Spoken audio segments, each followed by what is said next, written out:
6 other defendants will be sentenced over the next 2 days. 3 of them pled guilty. 3 of them were found guilty at trial. And the judge says that he is not going to be lenient on any of them. Elaine, they could now face between 15 and 40 years in prison.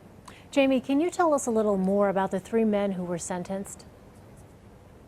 Yeah, it's really interesting, actually, Elaine. When you look at these 3 young men, they were between the ages of 18 and 19 years old when FBI agents stopped them at airports across the country. Primarily, the 3 today were stopped at JFK in New York before heading over to Turkey.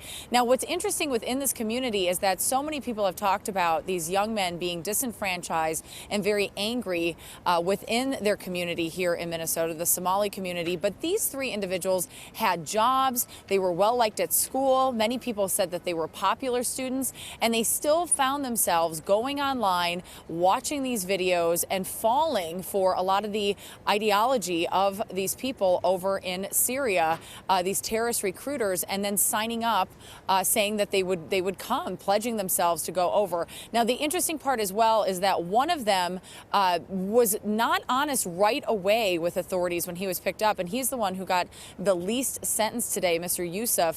He's about 20 years old right now, and he will only go to a halfway house and then spend 20 years under supervision. But he initially lied about his participation in it, and the judge actually felt that that was more realistic in his rehabilitation because he then turned, went a part of a de-radicalization program that is usually set up before it gets to this point, and has gone through that and is now extremely remorseful, whereas the other 2 were straightforward right away.